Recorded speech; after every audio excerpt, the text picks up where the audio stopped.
mga kaasyong. Ito naman natin. Kakain muna tayo. Ito ang food natin.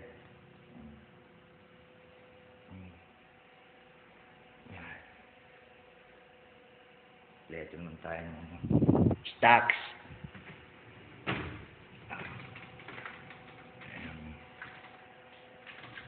Meron tayo diyang snacks. Okay. Ayan. Nagaya naman yung pagkain. Ayun ang taas.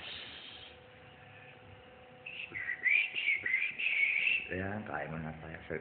Puro salamin yan. Okay. Ito dito. Yun ang kwarto natin. Doon sa taas wala pa. Akit tayo. Tutur ko kayo. Ayan ang hagdan natin, oh. Gandang bahay ito. Simple yan lang. Ayun ang baba. Bihira lang ako pumunta dito. Kasi, nasa Taguig tayo eh.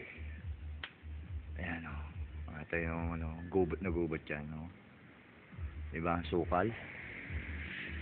Dahil ko dito mga saging, buko. Yan, sagingan ko yan. Bukuan.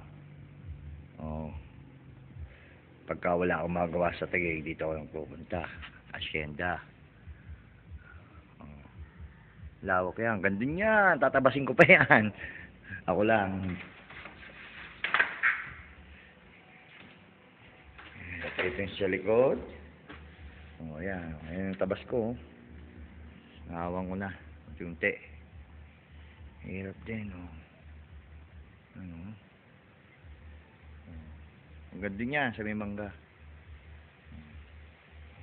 Ang punong mangga yun. Nasa bundok ako eh. Bundok to.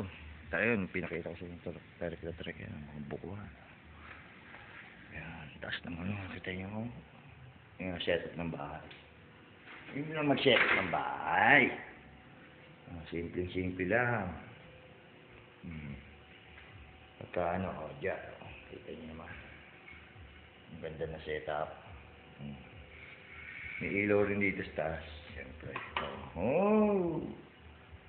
Diba? Yan. Wala pang gagawin ko pa yung yung kama niya. Ayan. Pending muna siya. Kahit hindi ka na mag-aircon dito sa taas. Lamig. Boundary ng Tagaytay kasi ito eh. Yan. Boundary ng Tagaytay. Kaya kahit na wala ka aircon, yun doon sa baba may aircon. Dito wala. Okay? Ayun, kita nyo naman. Kita nyo ako. Kakain na ako. Baka kainin pa lang ng kapitbahay. Kakain na si Asyong. Gugutom na ako eh. Simple lang. Ang ating table. Ako lang mag-isa. Sarap! Okay, dito ko na muna tatapusin ang ating kain muna tayo ng maki. Ang maki natin, tilapia, fried chicken. Meron pa akong adobo dyan, cheesecake, chocolate. Sakit na katawan ko. Napagod tayo. Okay? Dito ko na tatapusin. Bye!